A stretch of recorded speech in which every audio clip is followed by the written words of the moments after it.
sehat saudara, senang sekali saya Cynthia Rompas akan menemani Anda selama 1 jam ke depan untuk mengulas lebih dalam penganugerahan, penghargaan tenaga medis dan tenaga kesehatan teladan 2024.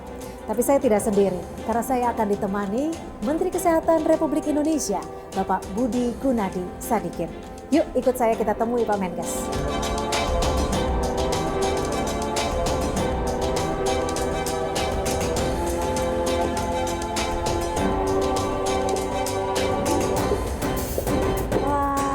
Kabar Pak Menteri, senang sekali Cynthia Rompas dari Kompas TV. Terima kasih Mbak Cynthia ya. Sehat ya Pak ya? Iya, mudah-mudahan Cynthia juga sehat. Amin, semoga kita semua sehat. Ini kantornya bagus sekali Pak, cerah dan juga open space sekarang ya. Supaya sehat, apalagi habis COVID kan, kalau nggak open space nanti bisa menular dengan cepat penyakitnya.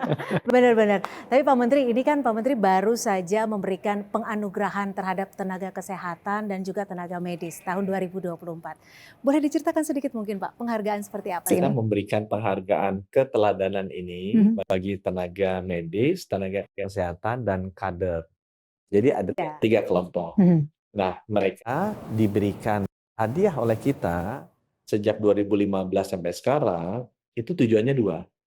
Satu, untuk memberikan apresiasi.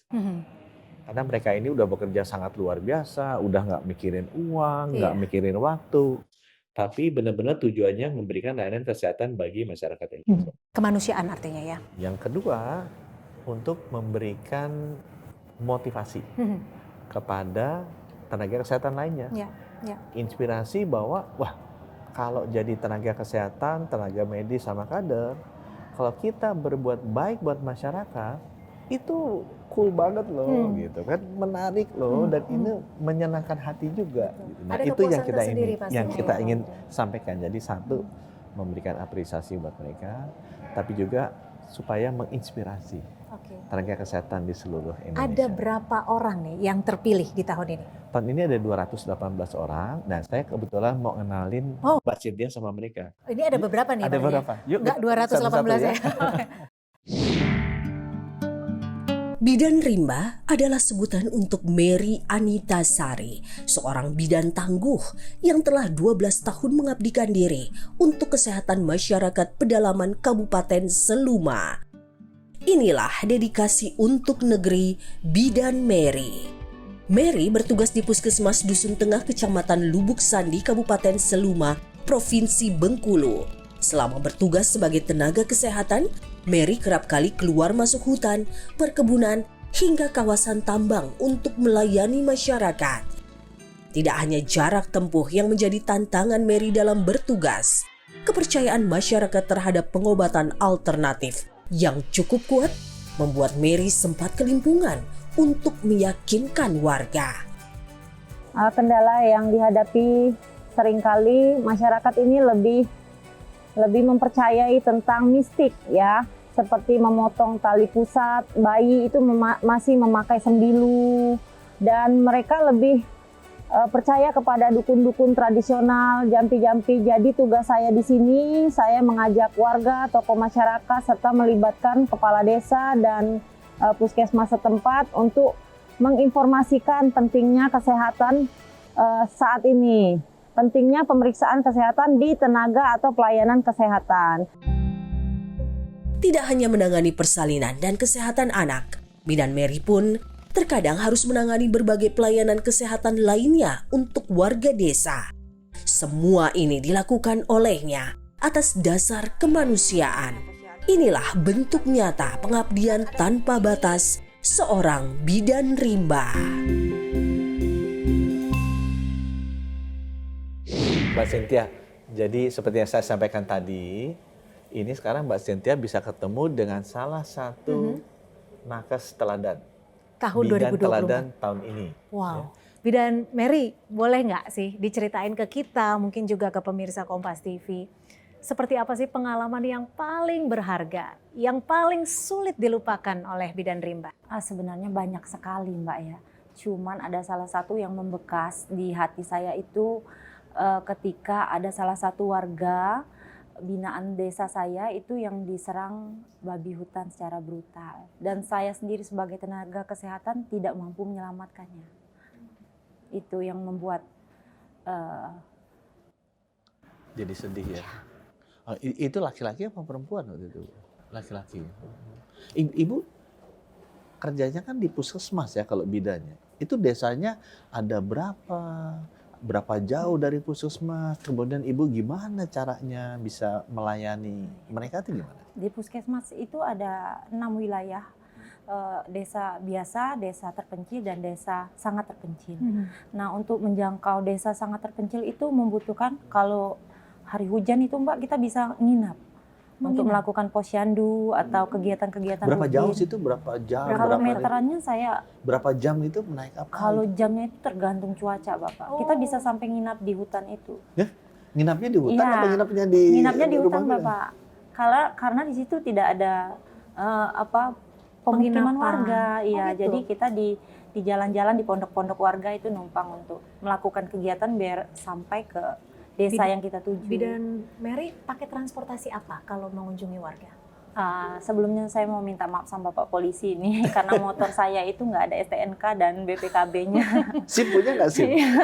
Ada SIM-nya nggak? Ada. SIM-nya ada. Karena motornya itu udah modifan Pak, motor dari motor bebek dimodif biar jadi trail seperti itu. Karena memang jalur yang terjal ya. Jadi kalau hujan kita mau pakai rantai, di bannya kita pasang rantai biar bisa mendaki. Oh, Di sampai bannya begitu? itu ya. Dipasangin Ada rantai? rantainya, jualannya ada Pak. Ada jualan di Iya. sana ya? Ya ampun. Terusnya berapa keluarga sih pernah ada ibu hamil yang harus didatangi, diperiksa, dan gimana pengalamannya? Kan kalau ibu hamil di sana terusnya ngelahirinya di rumahnya dong, Iya. artinya kan, karena nggak mungkin dibawa ke puskesmas kan? Kalau untuk wilayah itu, warga kita itu terjangkau orangnya, bisa kita himpun. Cuman ada warga-warga pedesaan yang memang tinggal di kebun, bukan warga kita dia Pak. Misalnya di daerah lain yang berkebun di sana, tinggal di sana karena mau musim kopi, mau musim durian gitu. Mereka tinggal di sana. Dan kadang sudah hamil besar, masih tetap tinggal di kebun. Nah itu kita harus pantau sendiri, jemput bola sistemnya Pak. Ikut mengedukasi Iya. masyarakat Iya artinya sih. ya Bidan ya. Ya. Apa sih kendala yang paling sering ditemui mungkin sampai saat ini belum menemukan solusi, mumpung ada Pak Menteri nih? Pernikahan dini itu Mbak. Banyak yang remaja-remaja usia 12 tahun udah 2 kali mempunyai anak. Dan 12 tahun? Iya, dan sudah 2 kali ganti suami. Itu kita agak kesulitan untuk ininya ya. Padahal memang kan kita disarankan kalau bisa hamil itu sesudah 20 tahun. Iya. Agar lebih cukup secara kondisi. Ada alat-alat khusus nggak dipakai misalnya kalau untuk melahirkan, apa alat-alat dari kayu, dari bambu, atau obat-obatan lainnya Kalau yang alternatif? Izin Pak, kalau dari tahun 2015 itu saya sempat perang dengan dukunnya ini ya. Oh ya? Oh iya. Oh banyak dukun juga di sana? Iya, karena mereka itu masih memakai sembilu, memotong tali pusat memakai sembilu, terus dengan jampian-jampian daun dan kunyit-kunyit yang ditempel ke pusat bayi. Nah, Jadi harus bekerja sama dong, mau nggak mau ya? Iya, jadi saya turunkan perangkat desa, terus kepala puskesmas dan pihak lain-lainnya untuk kita kerjasama. Ada satu cerita lagi Pak Menteri, katanya ada cerita juga Bidan Mary menyelamatkan pasien yang sampai di sembilu gitu ya? Iya. Jadi gimana tuh? Bayinya udah mau dipotong sendiri sama dukunnya itu. Kebetulan saya cepat sampai. Karena naik motor itu ya? Iya. Kebetulan saya ngebut itu dari atas itu gunung itu, langsung saya turun, ada dengar dukunnya udah nolong sendiri katanya gitu Pak. Saya cepat-cepat datang ke situ, saya lihat udah mau Dipotong. Iya, pakai Ari-arinya, sembilu. ari-ari. Terima kasih sekali Bidan Mary sudah menginspirasi dan juga pastinya juga sudah menginspirasi Pak Menteri. Iya, Ternyata Bapak. pekerjaannya begitu berat Pak Menteri dan perjalanannya juga tidak mudah. Dan mudah-mudahan ini juga menjadi inspirasi bagi tenaga kesehatan yang lainnya. Dan tentunya pemirsa, kita masih akan kembali lagi dengan sosok yang tidak kalah hebat. Tetap bersama kami di Dedikasi untuk Negeri Nakesdan 2024. Oh ini, wow, halo Nurse Mustaqimah. Dr. Frankie pastinya ya. Wah, silakan.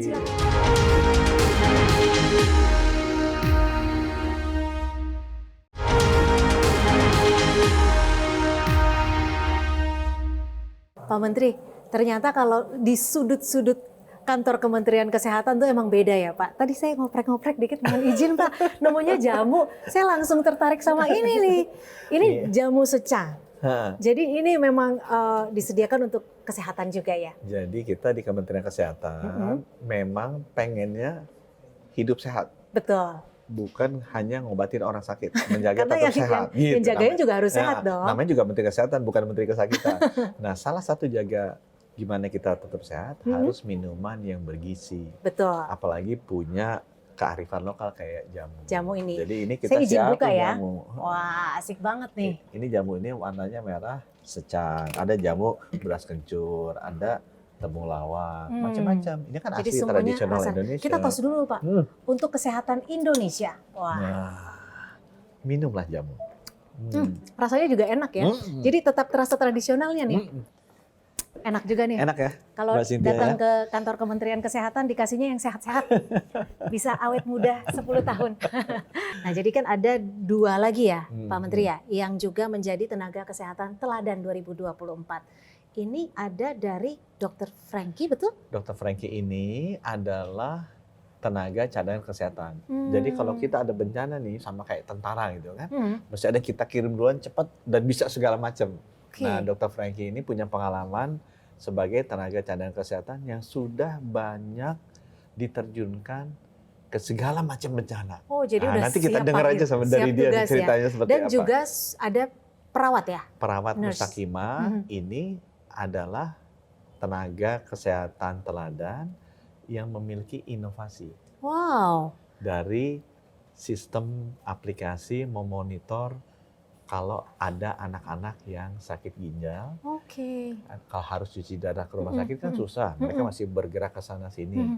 Nah, itu ada namanya metode cuci darahnya pakai jaringan perutnya sendiri. Oh, jadi CAPD. ini memang inovasi yang diciptakan atau dirumuskan oleh beliau kalau ya? yang pertama cadangan kesehatan, kalau ada bencana. Yang kedua nih inovasi. Wah, saya penasaran nih langsung sosok ataupun tokohnya seperti apa nih. Kapan kira-kira kita bisa ketemu ya? Mengabdikan diri untuk negara menjadi relawan di setiap bencana. Inilah dedikasi untuk negeri Dr. Frankie. Panggilan hatinya selalu terketuk untuk membantu mereka yang terkena bencana di berbagai pelosok bumi Indonesia.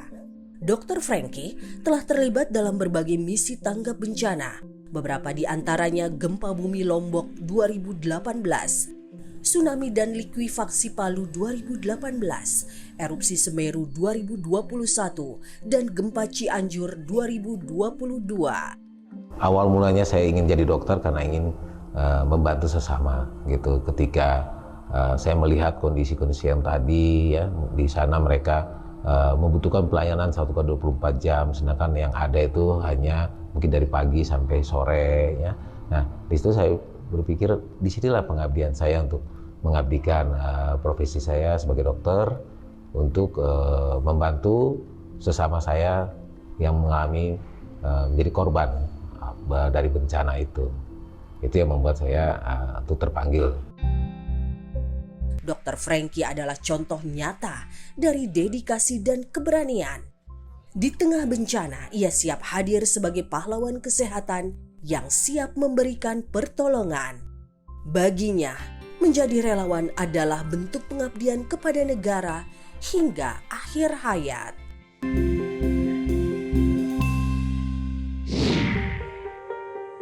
Penyakit gangguan ginjal khususnya pada anak terus meningkat di Indonesia. Untuk mengatasinya perlu dilakukan terapi pengganti ginjal, salah satunya tindakan cuci darah. Kini terdapat metode cuci darah yang dapat dilakukan oleh pasien secara mandiri.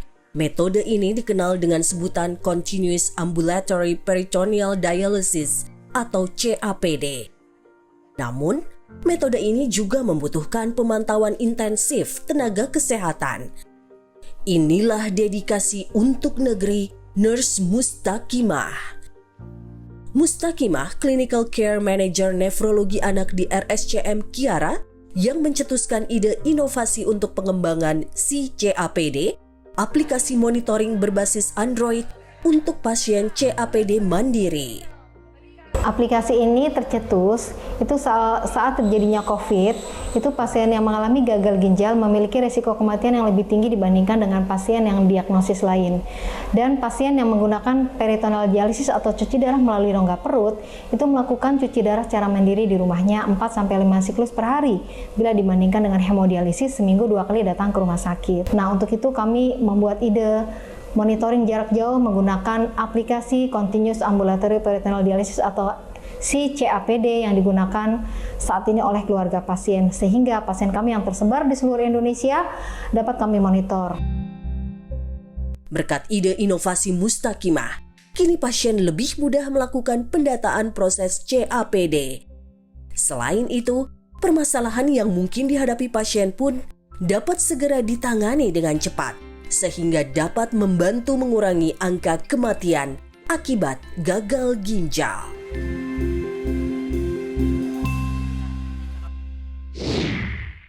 Wah, jadi penasaran nih Pak Menteri, seperti apa sih sosok? Oh ini, wow, halo Nurse Mustaqimah. Dokter Frankie pastinya ya. Wah, silakan. Saya lagi ngejamu nih. Silakan.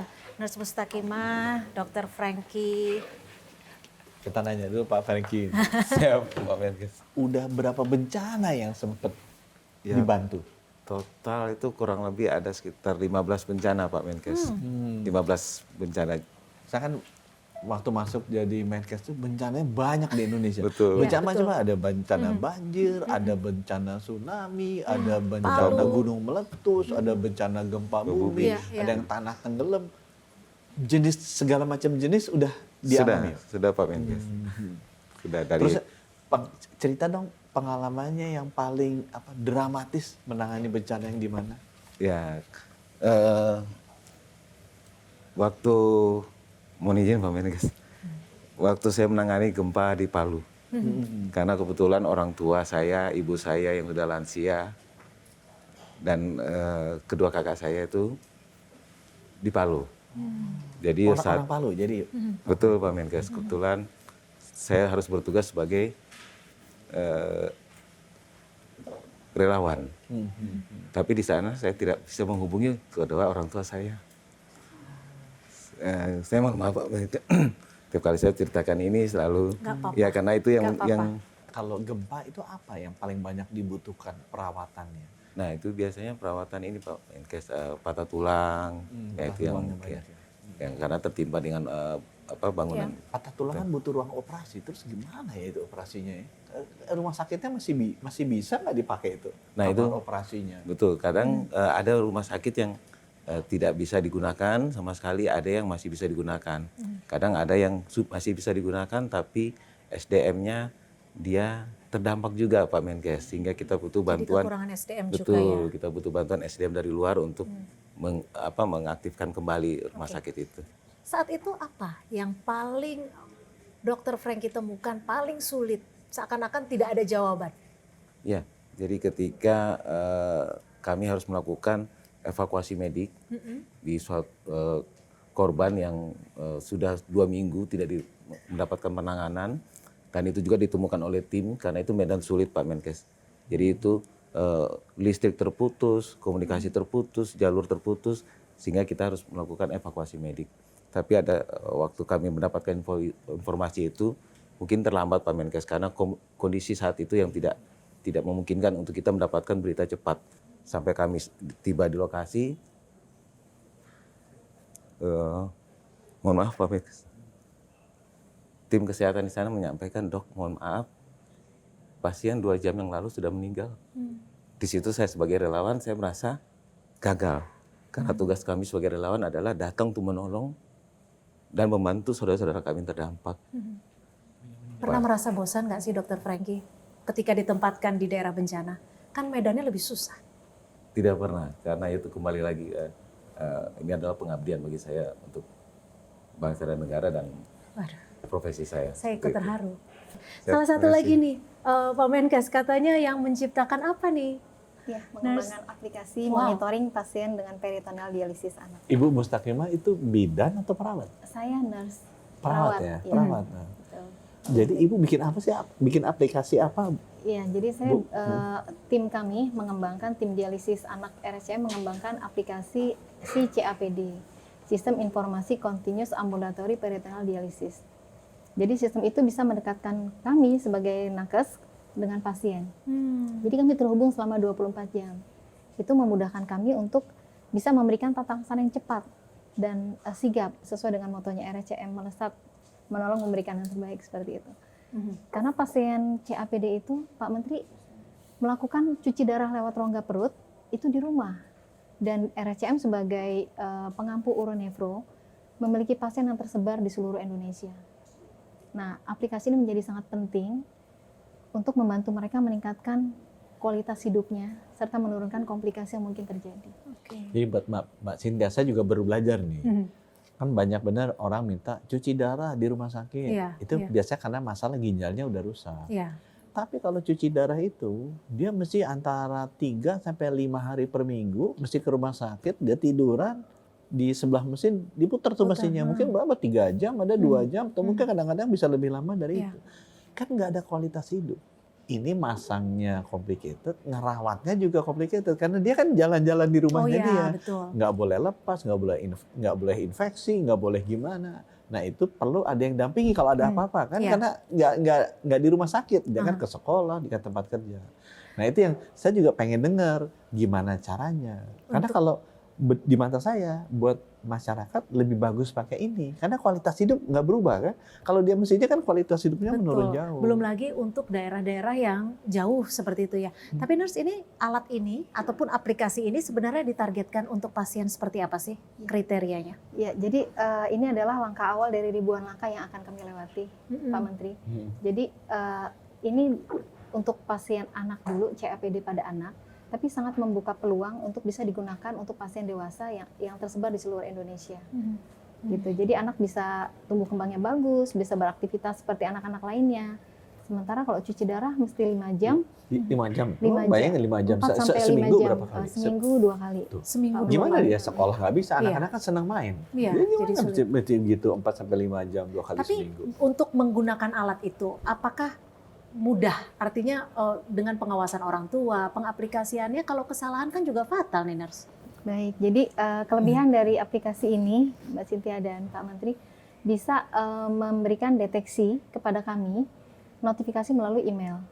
Jadi ada 3 tanda yang akan diberikan ke kami jika terjadi komplikasi, misalnya cairan yang keluar dari perutnya keruh, itu tanda peritonitis atau infeksi di rongga perut yang harus segera ditangani. Nah itu ada warna kuning, warna orange, dan warna merah. Kalau kuning artinya status hati-hati, kemudian orange status waspada, dan merah status bahaya. Gimana tahu aja merah kuning ini? Jadi mereka sebelumnya pakai buku, Pak Menteri, pakai buku, mereka menulis setiap melakukan cuci darah lewat rongga perut, yang masuk berapa, yang keluar berapa, kemudian ada nggak keluhan sakit perut, demam, gitu kan. Nah, selama ini nyatet di buku, kadang-kadang bukunya hilang, atau mereka lupa catat. Kalau handphone kan dibawa terus ya, Pak Menteri, ya. Tapi kalau buku kadang-kadang nggak bawa. Nah, kami ganti buku menjadi digital. Nah, jadi saat keluarganya mengisi gitu ya, kalau ada tanda bahaya langsung menotifikasi ke kami.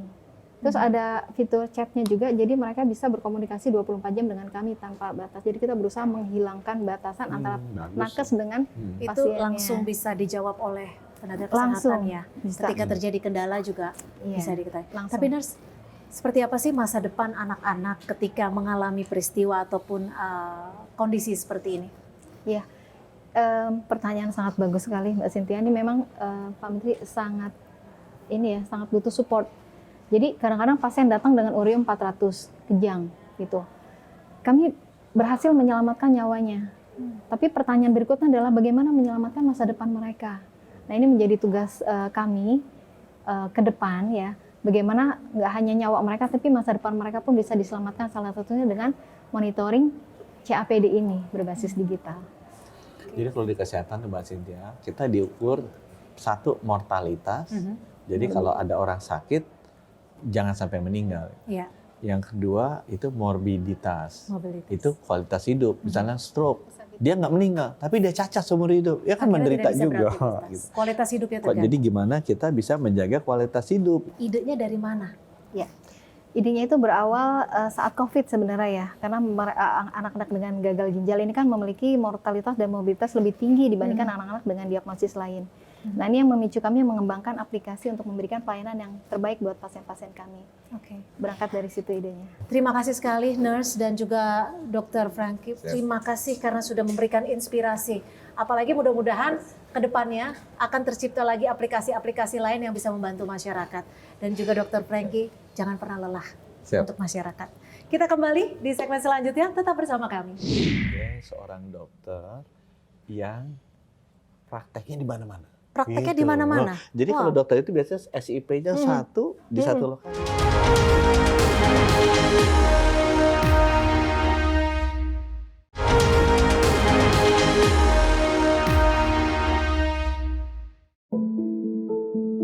Dengan membawa misi kemanusiaan, Rumah Sakit Apung Dr. Lee hadir memberikan pelayanan kesehatan di daerah tertinggal, perbatasan, dan kepulauan di Indonesia.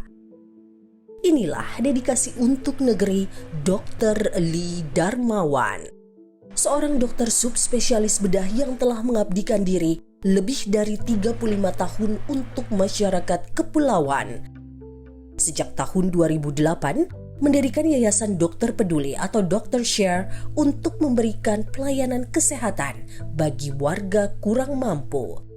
Bahkan di tahun 2013, Dr. Lee merelakan rumahnya dijual demi membeli kapal yang menjadi cikal bakal Rumah Sakit Apung hingga saat ini. Untuk membantu mereka yang tidak punya kesempatan, tidak punya kemampuan untuk mendapatkan hak mereka, dan kami yang punya kemampuan untuk memberikan apa yang mereka butuhkan, kami bertekad dan nekat melakukannya untuk menghampiri mereka, baik dengan jalan darat maupun jalan udara ataupun lewat laut seperti Rumah Sakit Apung yang ini, untuk memberikan bantuan kepada mereka. Tak terhitung berapa banyak bayi yang lahir di kapal ini. Tak terhitung berapa banyak jiwa yang ditolong melalui tangan-tangan ahli di kapal ini. Semuanya dilakukan demi kesehatan bangsa.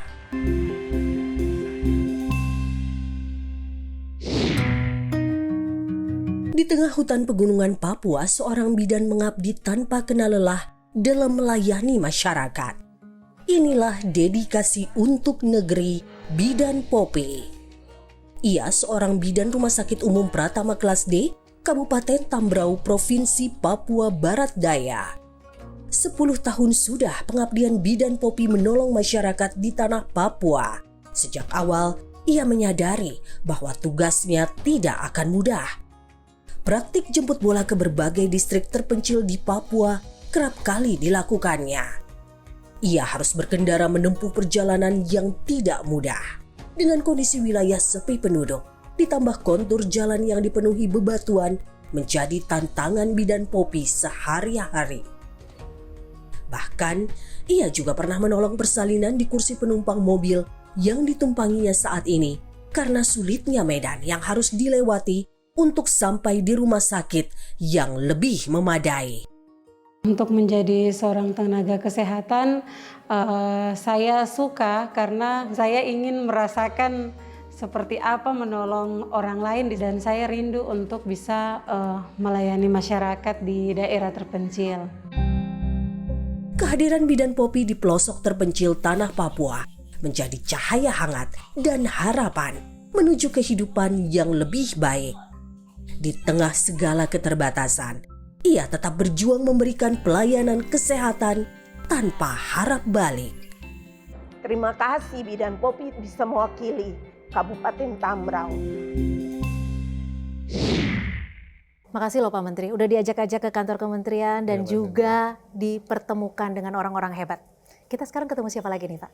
Ketemu 2 orang hebat lagi. Another good person. yang pertama Dr. Lee. Ya. Dr. Lee ini terkenal sebagai seorang dokter yang prakteknya di mana-mana. Prakteknya di mana-mana. Jadi kalau dokter itu biasanya SIP-nya satu di satu lokasi. Kalau Ini boleh? dokter Lee nanti bisa ditanya, dia prakteknya di mana-mana. Oh gitu, Gitu wah. kan, Imelda. Halo Dokter Lee, apa kabar? Kabar senantiasa Kabar baik. selalu dan always baik. Wow, sehat selalu. Dan juga Yang kedua ini bidan Imelda. Bidan Imelda ini dari Papua Barat Daya. halo. Orang ini yang kontribusinya luar biasa, jadi oleh Kementerian Kesehatan diberikan penghargaan. Wah, yang menarik ini yang sempat saya dengar adalah Dokter Lee praktek di Rumah Sakit Apung. Itu Iya. artinya ada kapal gitu dok ya? Ada kapal yang dirombak menjadi rumah sakit. Ini kapal yang Dokter Lee buat sendiri, artinya dengan biaya sendiri atau bekerja sama dengan pihak swasta? Awalnya saya mulai dari diri sendiri. Saya ingat kata-katanya John F. Kennedy, jangan tanya apa yang dapat negara lakukan bagimu, tapi tanya apa yang dapat kau lakukan bagi negaramu. Dan ini adalah partisipasi yang saya pribadi bisa lakukan untuk ikut membangun NKRI kita. Ini ACI ini. Aku cinta Indonesia. Aku cinta Indonesia. Dan jangan lupa di samping ACI ada ABI juga. Apa itu? Aku bangga akan keindonesiaan. Wah, luar biasa. Jadi artinya saat membangun Rumah Sakit Apung dengan biaya pribadi? Ya. Tapi Dokter Lee, siapa saja pasien-pasien yang boleh berobat ke Rumah Sakit Apung? Dan pengalaman Dokter Lee sendiri yang paling sulit mengerjakan tindakan apa? Jadi kami tidak memilih-milih pasien. Siapapun yang datang kepada kami, itu adalah pasien yang patut untuk dibantu. Kalau uangnya nggak cukup bayarnya? Kami nggak pernah bertanya tentang uang. Wow. Ya. Tindakan yang paling sulit dilakukan di Rumah Sakit Apung apa, Dok? Ya semua tindakan. Yang paling banyak aja dok. Apa Yang paling banyak hernia. Itu bisa dilakukan di rumah sakit? Operasi artinya kan ya? Operasi. Ya, saya juga pernah, saya hernia dulu dioperasi juga saya Pak. Ngerasain tuh. Ya, saya ahli bedah tentu saya operasi. Di Rumah Sakit Apung ini? Iya. Secara steril, klinisasi itu semua sudah? Seluruh persyaratan itu harus kita penuhi. Jangan kita membahayakan nyawa seseorang. Oleh karena kita hanya mau melakukan suatu kebaikan. Ya. Itu harus. Oke. Tapi saat melakukan tindakan operasi seumpamanya, kan keadaan laut, keadaan alam tidak bisa terprediksi. Itu kalau goyang-goyang gini, piye dok? Kalau saya tidak bisa menghardik laut untuk membuat gelombangnya menjadi tenang, ya saya yang harus menyesuaikan diri dengan keadaan demikian. Segala sesuatu itu ada prosesnya, ada masa pembelajarannya. Oke, terima kasih Dokter Lee sudah memberikan inspirasi dan terus menjadi kebanggaan bagi masyarakat Indonesia. Terima kasih. Ada juga Bidan Imelda, apa kabar? Wah, puji Tuhan luar biasa baik. Selamat ya, sudah terpilih dan juga dianugerahkan penghargaan oleh Kementerian Kesehatan. Bidan Imelda mungkin bisa diceritakan pelayanan dan juga kinerja yang sudah dilakukan oleh Bidan Imelda. Baik, saya salah satu bidan yang bertugas di Kabupaten Tambrau. Kabupaten Tambrau merupakan pemekaran dari Provinsi Papua Barat yang sekarang dikenal dengan Papua Barat Daya. Ada 29 distrik dan untuk menempuh perjalanan dari ibu kota provinsi ke tempat pelayanan kami membutuhkan waktu 4 jam, sekitar 230 kilo. Itu pun kalau cuacanya baik, karena memang letak geografisnya itu ya kalau keadaan alam tidak mendukung, hujan biasanya jalannya putus, dan itu yang sering menjadi kendala bagi masyarakat untuk ke fasilitas kesehatan. Jadi biasanya kalau mereka tidak sampai ke fasilitas kesehatan, biasanya kami petugas kesehatan walaupun di rumah sakit, di keseharian kami harus mencari mereka. Jemput bola ya? Iya. Nah, Bidan Imelda, katanya pernah menolong ataupun membantu pasien yang melahirkan, tapi terpaksa melakukan tindakan tersebut di tengah jalan. Iya. Gimana itu ceritanya? Jadi pasien ini dari salah satu kampung yang berada di Kampung Bambus Bama, yang perjalanannya 30 menit sampai 1 jam, kalau cuacanya baik. Kemudian mereka di sana itu sudah sering melakukan biasanya ada istiadat, biasa ada ramuan-ramuan tradisional. Jadi dia sudah harus ketubannya sudah pecah dari jam 12 malam, ditahanlah mereka sampai jam 12 siang dengan segala macam. Gimana itu nahannya ya? Saya yang pernah melahirkan ngilu juga jadinya. Dengan cara mereka sendiri sudah tidak bisa karena pasiennya juga tidak pernah melakukan kontak ya dengan tenaga kesehatan. Kemudian dipanggillah salah satu bidan yang ada di Pustu, dan karena fasilitas di Pustu yang tidak memadai, mereka menghubungi kami di rumah sakit. Kami tunggu, tetapi rupanya tidak ada kendaraan untuk diakses ke rumah sakit. Akhirnya dengan kebijakan direktur rumah sakit, kami diperintahkan langsung menjemput. Setelah melakukan observasi 2 jam, tidak ada kemajuan karena pasiennya di sana itu walaupun anemia HB-nya 4, mereka masih bisa beraktivitas, masih kuat. Kemudian pasien ini gravida 10, anak yang ke-10, kemudian sudah KPD, anemia, dan akhirnya kami harus... Umur berapa nih? Umur berapa waktu itu pasiennya?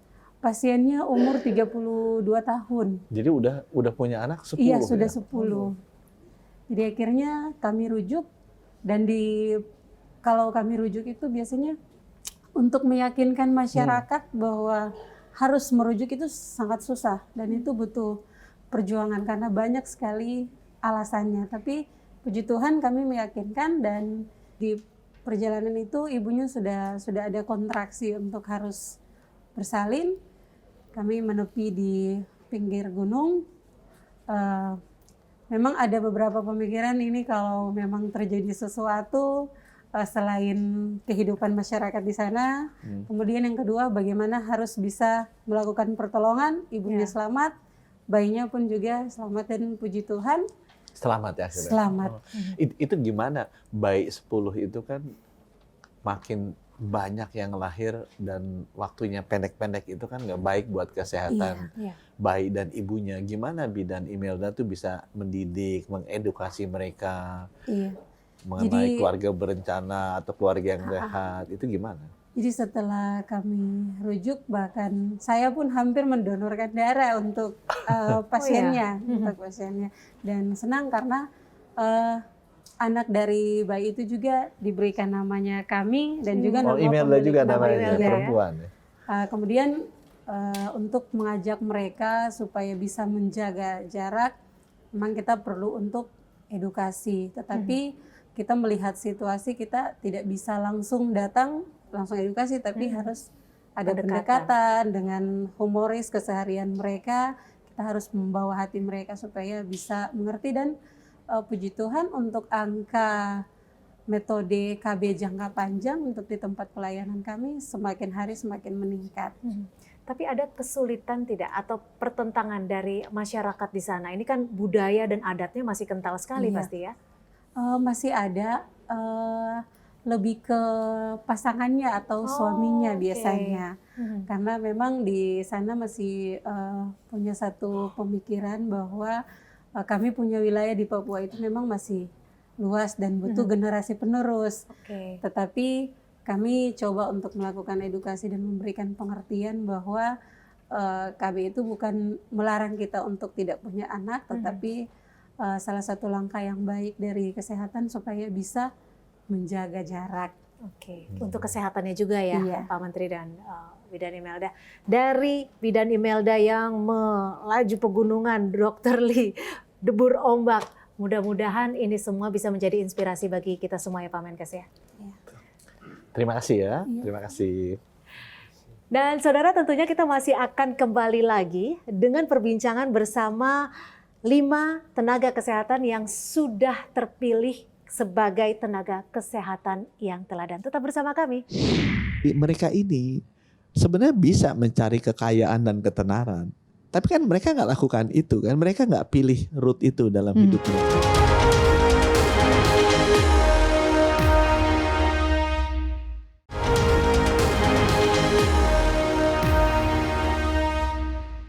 Kembali lagi bersama Dedikasi untuk Negeri Nakesdan 2024.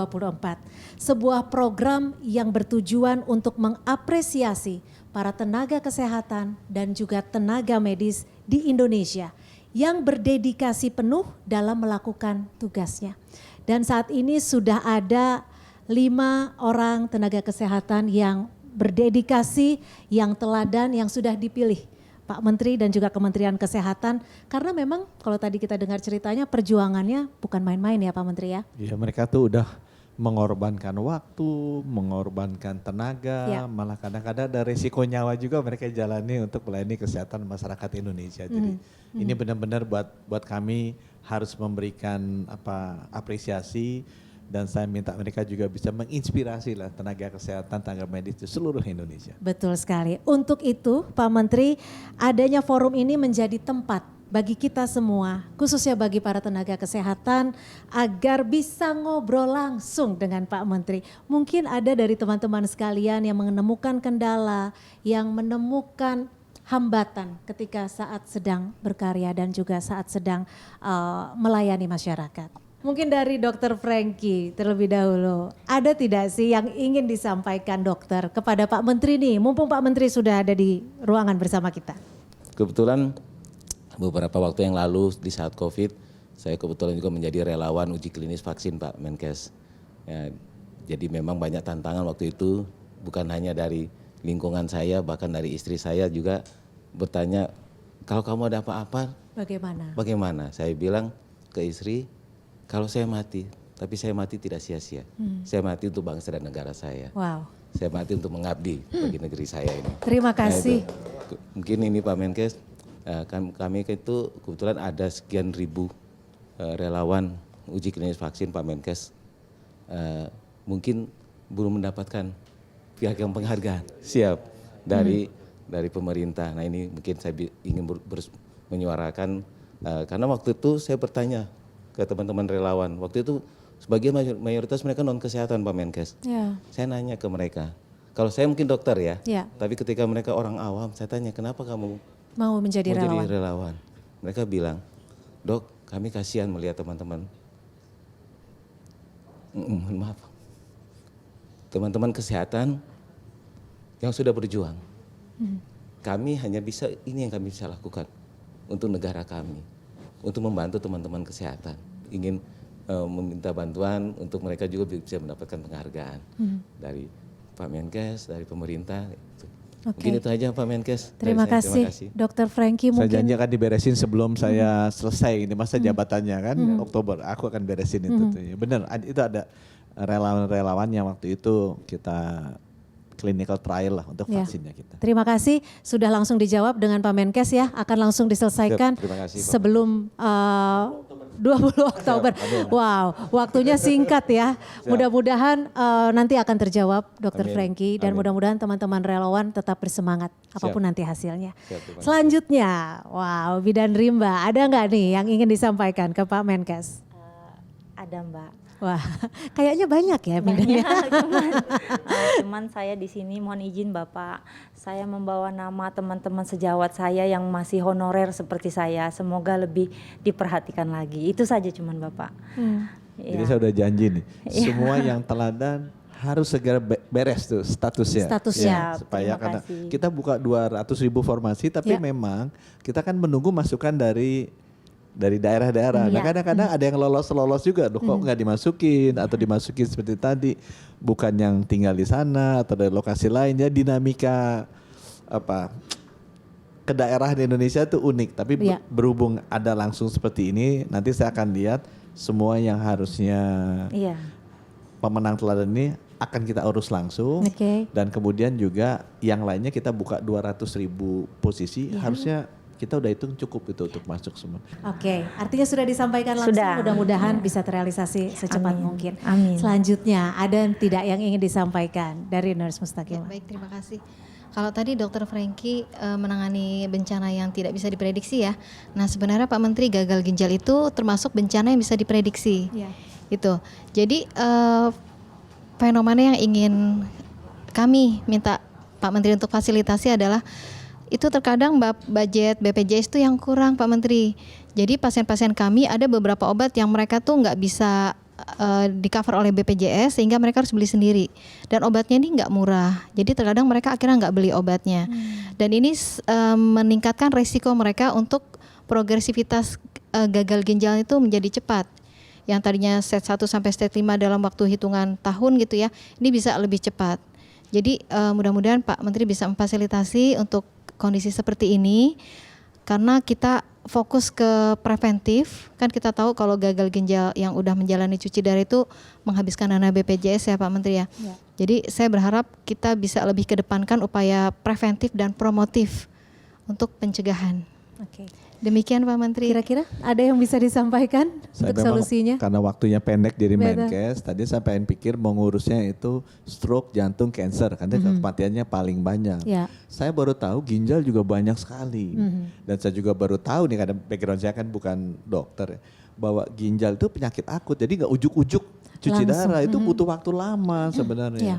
Kalau udah mulai turun, jangan tunggu sampai cuci darah, harusnya langsung dikasih tuh, ada yang namanya obat namanya ACE inhibitor, ada calcium channel blocker ya, kayak gitu-gitulah obat-obat gitu ya, belakangnya pril tuh apa captopril apa segala macam.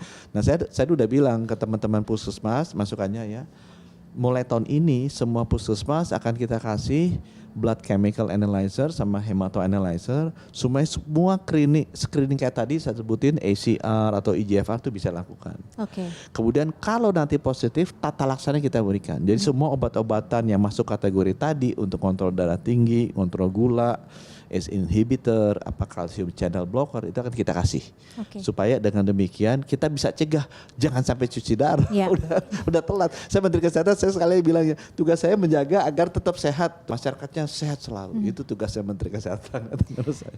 Terima kasih ya. Nah, itu udah pasti kita jalanin tuh. Seluruh puskesmas akan kita kasih. Baik, mantap. Sudah cukup aman ya? Terima kasih Nurse banyak Mustakimah ya, Pak Menteri.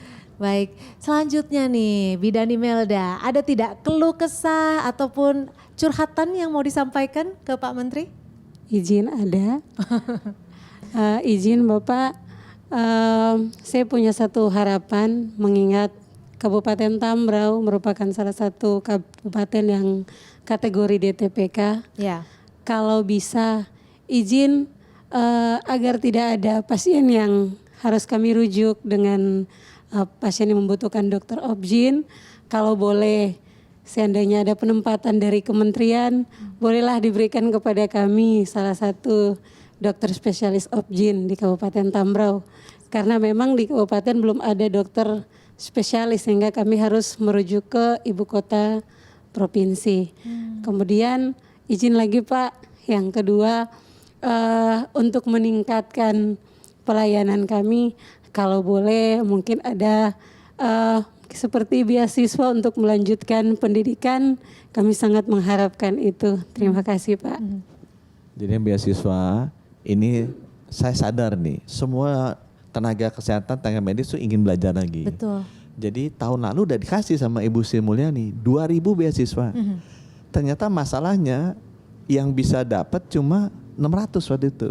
Kenapa? Karena bangkunya kurang. Jadi gimana mau kasih beasiswa? Saya mau beasiswa, tapi sekolahnya misalnya muatnya cuma 50, ya ini 500 gak bakal bisa masuk karena bangkunya juga cuma 50, uangnya udah ada. Jadi sekarang kita buka ke luar negeri. Nah ini butuh dukungan teman-teman. Nanti kalau ada yang ngomel-ngomel, marah-marah, kenapa ke luar negeri ya? Ya karena nggak ada bangkunya di dalam negeri. Jadi sekarang kita udah dapat 200-an itu di Cina, India, Malaysia, Jepang. Kita kirim. Dulu kan cuma kalau dikirim keluar pulang nggak boleh praktek tuh gitu kan, tanya dokter Lee pasti pengalamannya banyak tuh seperti itu. Sekarang kan dengan undang-undang yang baru enggak, orang sudah Indonesia bisa keluar ya belajar, pulang ya boleh praktek dong, karena tempatnya juga untuk pendidikan di sini nggak cukup. Jadi itu nomor satu ya, beasiswa ada, nanti kontak Kementerian Kesehatan. Kemudian tadi yang pertanyaan satu lagi selain beasiswa itu mengenai obgyn. Ini emang spesialis kita kurang. Saya tuh sekarang lagi mati-matian mau nambah spesialis yang berapa 7 ya. RSUD itu kan harusnya setiap kabupaten kota ada wajib. Itu tuh sampai sekarang nggak pernah bisa dipenuhi. Itu sebabnya kita bikin, baru diluncurkan tuh kemarin tuh program pendidikan yang hospital based. Jadi yang bisa jadi dokter spesialis dulu kan rebut-rebutan pintar-pintaran atau koneksi-koneksian. Sekarang nggak bisa lagi. Kalau gitu gimana bisa orang Papua menang coba? Koreksi sama orang Jakarta kalah. Pinter kan pendidikan di Jawa kan dia lebih mewah dibandingkan di Papua. Jadi nanti kriteria kita yang bisa jadi dokter spesialis yang diutamakan adalah yang berasal dari daerah yang belum ada dokter spesialis. Jadi kalau buat pendidikan spesialis saya misalnya Objin, di sana belum ada Objin Tamberau. Nah yang apply pertama kali dia akan dapat prioritas tuh. Kalau Objin dari Jakarta, ya jangan lewat yang hospital base lah, karena ini kan dibayarin kan. Betul, yang kita ambil yang dari Tamberau. Kurang-kurang dikit ya kita kasih bimbel dulu. Nanti kalau perlu nih Dokter Lee kasih bimbel di perahu dulu gitu, diajarin gimana caranya supaya lulus. Itu jadi supaya adil dan merata juga ya kalau Pak Menteri. Pemerataannya udah 79 tahun nggak pernah selesai. Karena yang masuk adalah orang-orang kota atau anaknya orang-orang kota. Gimana mau mereka ditaruh di Tamberau itu kan. Harusnya orang Tamberau yang jadi dokter spesialis, jadi mereka mau tinggal di sana, kerja di sana. Mudah-mudahan solusi untuk spesialis di tempat bidan Imelda ditempatkan bisa segera terrealisasi ya. Saya cariin deh Tamberau, saya cariin. Saya ada PGDS, program penempatan dokter spesialis. Nanti saya taruh juga deh. Langsung dijawab. Terima kasih Pak Menteri dan terima kasih juga bidan Imelda. Selanjutnya Dokter Lee, ada tidak yang ingin disampaikan kepada Pak Menteri? Ya, salah satu persoalan yang kami hadapi itu adalah persoalan finansial ya, terus terang aja. Kalau bisa kami bisa memperoleh bantuan misalnya untuk BBM. BBM itu kami mengeluarkan 1/3 dari budget kami untuk BBM.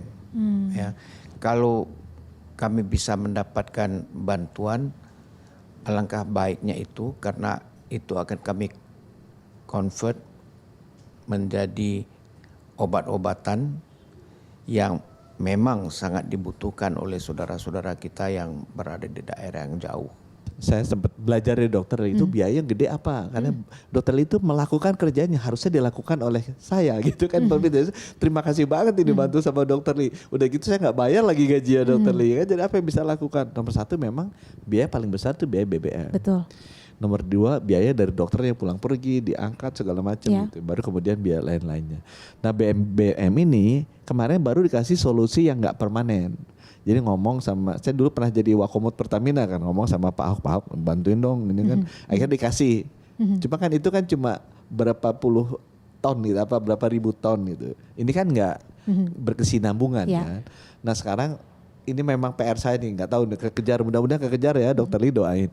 Saya mau minta supaya beliau bisa akses BBM solar bersubsidi. Karena sekarang beliau tuh mesti bayarnya komersil, padahal kerjanya sosial. Kan saya bilang enggak make sense juga, masa kita kasih subsidi ke angkutan umum, beliau yang menurut saya nyelamatin nyawa nggak dikasih. Jadi saya nanti abis ini pulang saya mau ketemu Menteri SDM gitu, Menteri Keuangan, boleh nggak dikasih kalau Kapul Apung ini dapat solarnya solar bersubsidi gitu. Itu kan turunnya lumayan jauh tuh, itu lumayan jauh ya.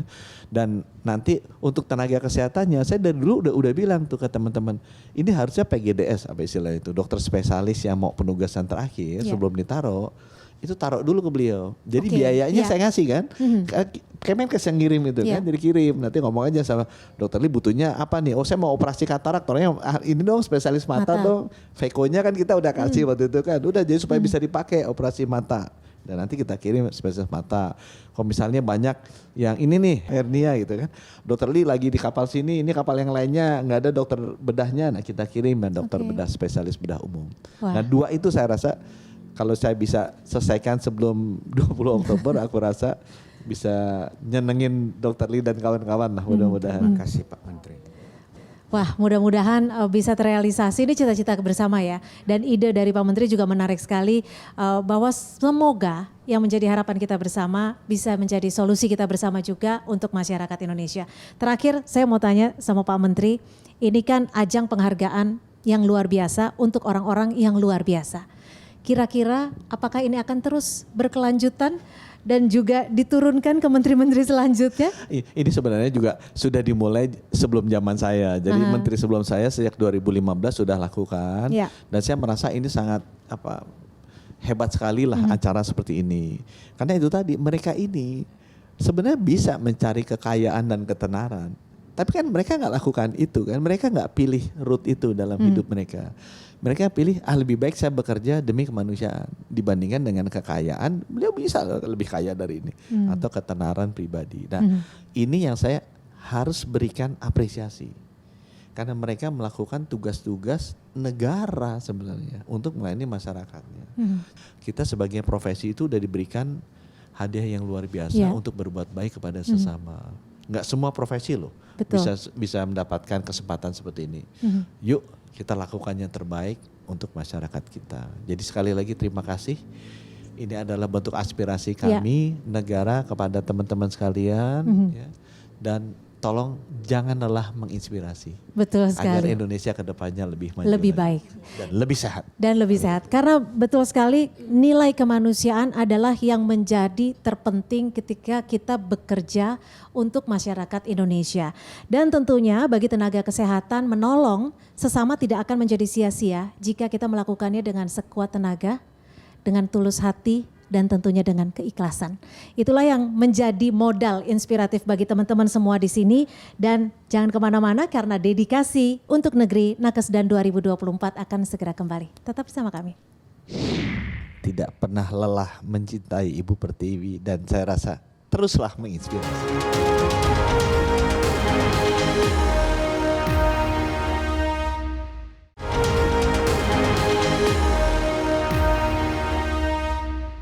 Terima kasih masih bersama kami di Dedikasi untuk Negeri Nakesdan 2024. Masih bersama 5 tenaga kesehatan terpilih yang sudah menyumbangkan waktu, tenaga, pikiran dan juga kinerjanya di tempat-tempat yang tidak mudah dan memberikan nilai kemanusiaan bagi masyarakat Indonesia.